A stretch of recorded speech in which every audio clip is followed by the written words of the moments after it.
Hello दोस्तों, क्या हाल है। आज तारीख हो गई 21 अगस्त 2025, दिन बृहस्पतिवार, और हम देखने वाले हैं यूपी बिहार के इस सप्ताह की ऐसी 25 सेलेक्टेड खबरें जो आपके लिए बिल्कुल काम की होने वाली है। चाहे आप आम आदमी हो या खास, अमीर हो या गरीब, बच्चे हो या बुजुर्ग, आप सबके लिए आपका DLU न्यूज चैनल खबरें लेकर आ गया है। तो देर किस बात की, फटाफट वीडियो में आगे बढ़ते हैं और सबसे पहले 50 सेकंड में एक नजर डालते हैं आज के इतिहास के उस यादगार पन्नों पर। 1790 में जनरल मीडोस की अगुवाई में ब्रिटानी सेना ने तमिलनाडु के डिंडीगुल पर कब्जा कर लिया। 1912 में प्रसिद्ध वैज्ञानिक और पद्म भूषण से सम्मानित डॉ ब्रह्म प्रकाश का जन्म हुआ। वहीं 1915 में पहले विश्व युद्ध के दौरान इटली ने तुर्की के खिलाफ युद्ध की घोषणा की। 1949 में हवाई को अमेरिका का 50वां प्रांत बनाया गया और 1944 में अमेरिका, ब्रिटेन, रूस और चीन के प्रतिनिधियों ने संयुक्त राष्ट्र की योजनाओं पर चर्चा की। तो ये थी आज से जुड़ी इतिहास की कुछ जानकारी।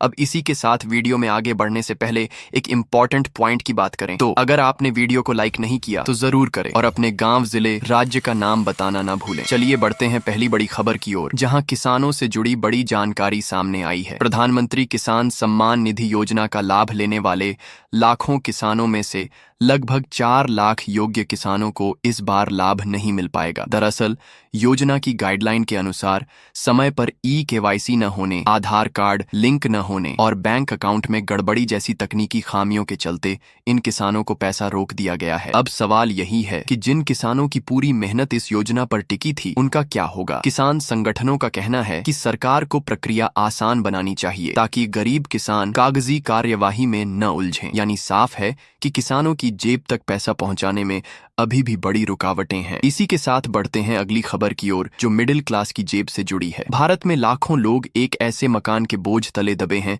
जिसमें वे रहते ही नहीं। 45,000 रुपये का किराया और 32,000 रुपये की EMI देने वाले इन परिवारों की हालत वित्तीय संकट से कम नहीं है। ये मकान अधूरे प्रोजेक्ट या कानूनी उलझनों में फंसे हुए हैं। ऐसे में आम आदमी की कमाई का बड़ा हिस्सा सिर्फ मकान के सपने में ही खर्च हो रहा है। सवाल यही है कि सरकार और रियल एस्टेट कंपनियां कब इन परेशानियों का हल निकालेंगी। यानी मिडिल क्लास का मकान का सपना आज भी एक डरावना सपना बन चुका है। अब रुक करते हैं अयोध्या की ओर, जहाँ राम मंदिर को रोशनी से जगमग करने की तैयारी हो रही है। मंदिर की सुंदरता और भव्यता को और निखारने के लिए लगभग 10 करोड़ रुपए की लागत से फसाड लाइटिंग का काम होने जा रहा है। कई कंपनियों ने इसके लिए प्रस्तुति भी दी है और जल्द ही काम शुरू होगा। यह लाइटिंग मंदिर को खास मौकों पर और भी शानदार बनाएगी। यानी साफ है कि अयोध्या अब सिर्फ आस्था का केंद्र नहीं बल्कि विश्व पर्यटन का भी चमकता सितारा बनने जा रहा है। आगे बढ़ते हैं रोजगार से जुड़ी अच्छी खबर की ओर। रामपुर में नौकरी की तलाश कर रहे युवाओं के लिए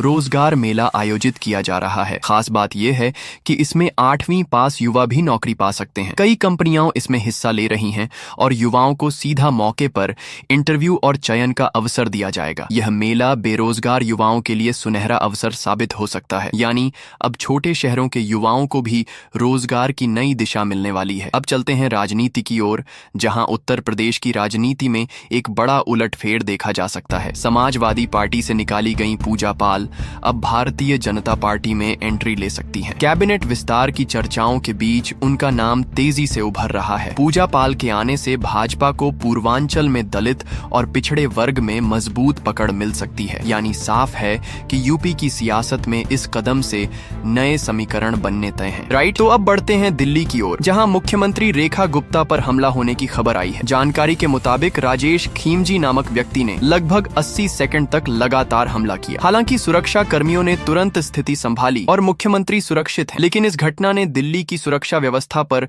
बड़े सवाल खड़े कर दिए हैं। जनता पूछ रही है कि आखिर जब मुख्यमंत्री ही सुरक्षित नहीं तो आम आदमी का क्या होगा। यानी दिल्ली की राजनीति में यह घटना बड़ा तूफान ला सकती है। अब नजर डालते हैं गोरखपुर की ओर, जहां 3 दशक से चल रही खाद फैक्ट्री आखिरकार बंद कर दी गई है। आबादी के बीच चल रही इस फैक्ट्री पर लंबे समय से सवाल उठ रहे थे। अब जांच समिति का गठन किया गया है और कारणों की जांच की जा रही है। स्थानीय लोगों का कहना है कि फैक्ट्री से प्रदूषण बढ़ रहा था और स्वास्थ्य पर बुरा असर पड़ रहा था। यानी साफ है कि अब गोरखपुर में उद्योग और पर्यावरण के बीच बड़ा संतुलन तलाशा जाएगा। और अब बढ़ते हैं आज की अगली बड़ी खबर की ओर, जो यूपी की बिजली से जुड़ी है। प्रदेश में बिजली कर्मियों ने चेतावनी दी है कि जैसे ही निजीकरण की प्रक्रिया शुरू हुई, वे अनिश्चितकालीन हड़ताल पर चले जाएंगे। जाएंगे। ऊर्जा विभाग की ओर से निजी कंपनियों को काम सौंपने की तैयारी ने कर्मचारियों में आक्रोश फैला दिया है। उनका कहना है कि इससे नौकरी पर खतरा मंडरा रहा है और उपभोक्ताओं पर महंगी बिजली का बोझ बढ़ेगा। यानी अब यह मामला सिर्फ तकनीकी नहीं बल्कि जनता की जेब से सीधे जुड़ा है। चलिए बढ़ते हैं अगली बड़ी खबर की ओर, जो मध्य प्रदेश के सतना जिले से जुड़ी है। यहाँ प्रधानमंत्री किसान सम्मान निधि योजना में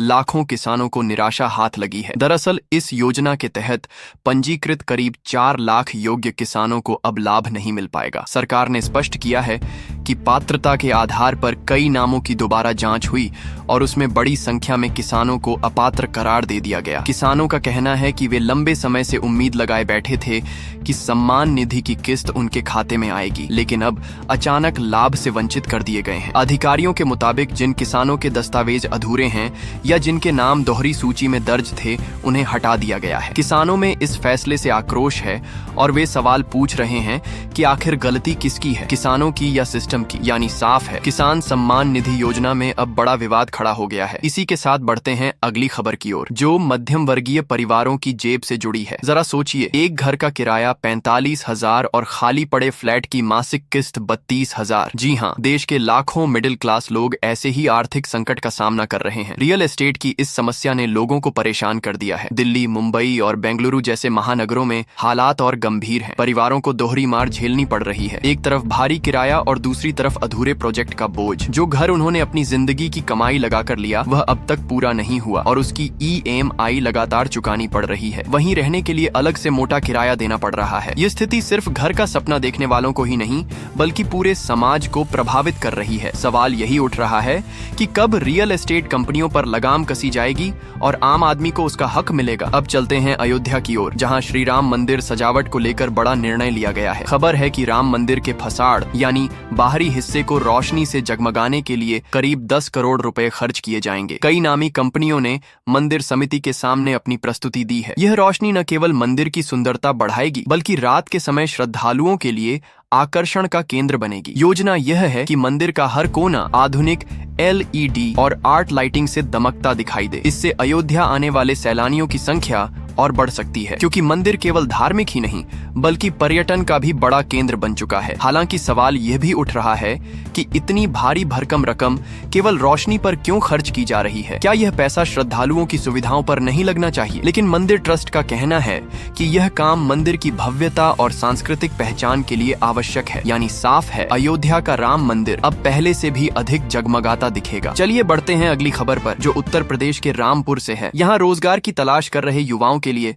सुनहरा अवसर आया है। 8वीं पास से लेकर स्नातक तक के युवा इस मेगा जॉब फेयर में भाग ले सकते हैं। प्रशासन ने बताया है कि इस रोजगार मेले में देश की कई बड़ी कंपनियां आएंगी और युवाओं को मौके प्रदान करेंगी। स्थानीय स्तर पर रोजगार उपलब्ध कराना इस आयोजन का मुख्य उद्देश्य है। बेरोजगारी से जूझ रहे युवाओं के लिए यह आयोजन उम्मीद की नई किरण है। खास बात यह है कि इसमें ग्रामीण इलाकों के भी युवा भाग ले सकते हैं, जिन्हें अक्सर ऐसे अवसर नहीं मिलते। अधिकारी कह रहे हैं कि यह सिर्फ नौकरी नहीं बल्कि आत्मनिर्भरता की ओर एक बड़ा कदम है। अब देखना यह है कि कितने युवा इस सुनहरे मौके को भुनाते हैं और अपने परिवार का सहारा बनते हैं। अब रुक करते हैं लखनऊ की तरफ, जहां उत्तर प्रदेश की राजनीति में बड़ा बदलाव देखने को मिल सकता है। खबर है कि राज्य मंत्रिमंडल के विस्तार में भारतीय जनता पार्टी एक नया दांव चल सकती है। सूत्रों के मुताबिक समाजवादी पार्टी से निष्कासित नेता पूजा पाल को मंत्रिमंडल में जगह मिल सकती है। यह फैसला विपक्ष को बड़ा झटका देगा और बीजेपी को दलित वर्ग के बीच मजबूत कर सकता है। पूजा पाल का राजनीतिक सफर उतार चढ़ाव से भरा रहा है, लेकिन अब उनके पास सत्ता में शामिल होने का मौका है। राजनीतिक गलियारों में इस खबर ने हलचल मचा दी है। पार्टी के अंदर भी चर्चाएं तेज हो गई हैं कि आखिर किन नए चेहरों को मंत्रिमंडल में शामिल किया जाएगा। यानी साफ है, उत्तर प्रदेश की सियासत में अब और भी रोचक मोड़ आने वाला है। इसी के साथ बढ़ते हैं दिल्ली की ओर, जहां एक सनसनीखेज मामला सामने आया है। राजधानी में मुख्यमंत्री रेखा गुप्ता पर हमला हुआ और यह हमला करीब 80 सेकंड तक चलता रहा। आरोपी राजेश खीमजी बताया जा रहा है, जिसने अचानक हमला कर दिया। सुरक्षा बलों ने किसी तरह हालात काबू में किए, लेकिन इस घटना ने दिल्ली की सुरक्षा व्यवस्था पर गंभीर सवाल खड़े कर दिए हैं। मुख्यमंत्री पर हमला होना कोई छोटी बात नहीं है। विपक्ष इस घटना को लेकर सरकार को घेर रहा है और कह रहा है कि राजधानी सुरक्षित नहीं है। आम जनता भी पूछ रही है कि जब मुख्यमंत्री तक सुरक्षित नहीं है तो आम आदमी कैसे सुरक्षित रहेगा। यानी साफ है यह मामला केवल एक हमले का नहीं बल्कि सुरक्षा तंत्र की कमजोरी का है। अब बढ़ते हैं गोरखपुर की ओर, जहां 3 दशकों से चल रही उर्वरक फैक्ट्री को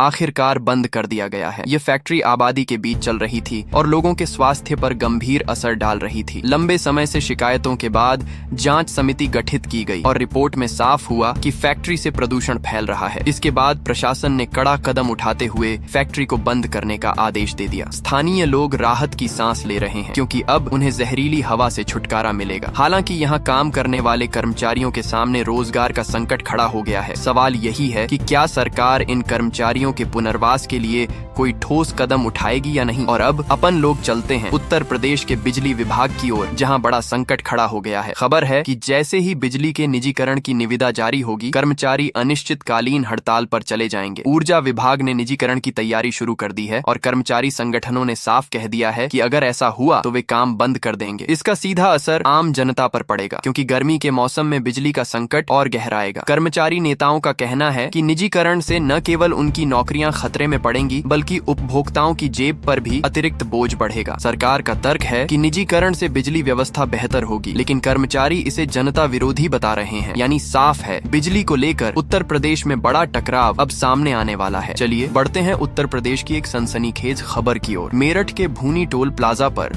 सेना के जवान कपिल सिंह के साथ मारपीट का मामला तूल पकड़ चुका है। रविवार रात जब कपिल अपने गांव गोटका से दिल्ली हवाई अड्डे जा रहे थे, टोल कर्मचारियों ने उन्हें खंभे से बांधकर बेरहमी से पीटा। कपिल, जो राजपूत रेजिमेंट में तैनात हैं, ने जल्दी पास देने की गुहार लगाई थी, मगर बहस हिंसा में बदल गई। इस घटना का वीडियो सोशल मीडिया पर वायरल होने के बाद ग्रामीणों ने टोल प्लाजा पर तोड़फोड़ की और इसे टोल मुक्त कर दिया। पुलिस ने 6 लोगों को गिरफ्तार किया है और NHAI ने टोल कंपनी पर 20 लाख रुपए का जुर्माना लगाकर उसका ठेका रद्द कर दिया। यानी साफ है कानून अपना काम कर रहा है, लेकिन सवाल यह है कि क्या ऐसी घटनाएं रुक पाएंगी। इसी के साथ बढ़ते हैं लखनऊ की ओर, जहां मुख्यमंत्री योगी आदित्यनाथ ने उर्वरक की कालाबाजारी करने वालों को सख्त चेतावनी दी है। उन्होंने अधिकारियों को निर्देश दिए हैं कि उर्वरक की आपूर्ति और वितरण पर कड़ी नजर रखी जाए। योगी ने किसानों से भी अपील की है कि वे अनावश्यक उर्वरक जमा न करें। उत्तर प्रदेश में खेती के लिए उर्वरक की कोई कमी नहीं है, फिर भी कालाबाजारी की शिकायतें सामने आ रही हैं। सरकार ने साफ कहा कि दोषियों के खिलाफ कठोर कार्रवाई होगी। ये कदम किसानों के हित में उठाया गया है ताकि उनकी फसलों को समय पर उर्वरक मिल सके। अब सवाल यही है, क्या यह चेतावनी कालाबाजारी पर लगाम लगा पाएगी। अब चलते हैं मऊ की खबर की ओर। माफिया परिवार के वारिस और पूर्व विधायक अब्बास अंसारी को हाई कोर्ट से मिली बड़ी राहत। उनकी सजा पर रोक लगाई गई है और उनकी विधायक सदस्यता बहाल होगी। इस फैसले के बाद मऊ में उपचुनाव की जरूरत नहीं पड़ेगी। अब्बास पर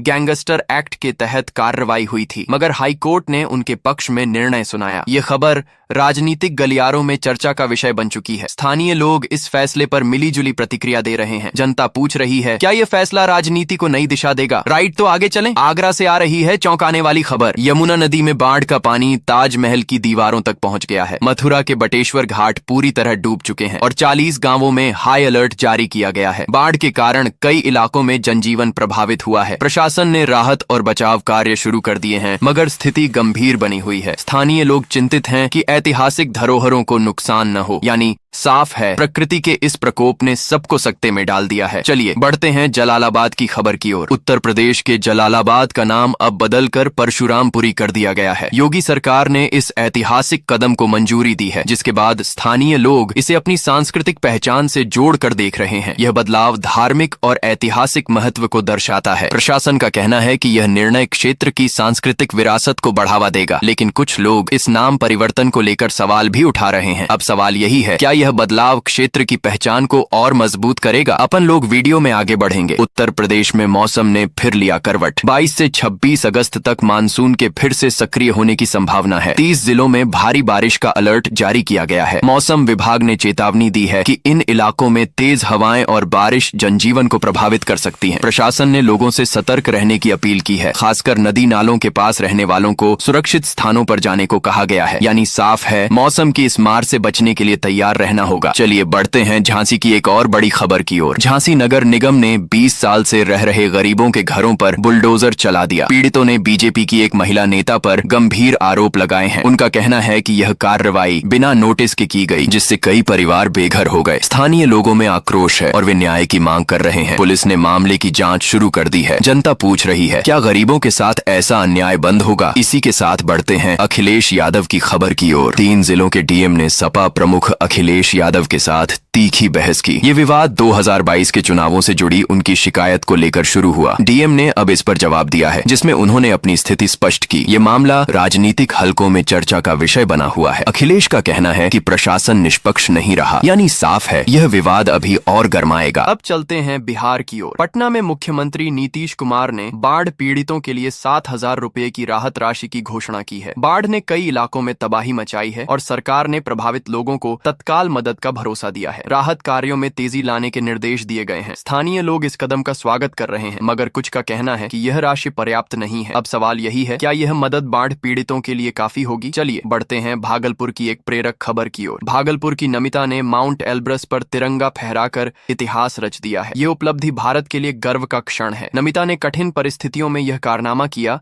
जिसके लिए उनकी खूब तारीफ हो रही है। ये खबर युवाओं के लिए प्रेरणा का स्रोत बन रही है। यानी साफ है, नमिता ने दिखा दिया कि हौसले के आगे हर मुश्किल छोटी है। तो दोस्तों, ये थीं आज की कुछ महत्वपूर्ण खबरें और जानकारियां जो आपके लिए बेहद उपयोगी साबित हो सकती हैं। ऐसी जानकारी आपको शायद और कहीं एक साथ न मिल सके। इसीलिए रोज की ताजा खबरों के लिए हमारे चैनल को सब्सक्राइब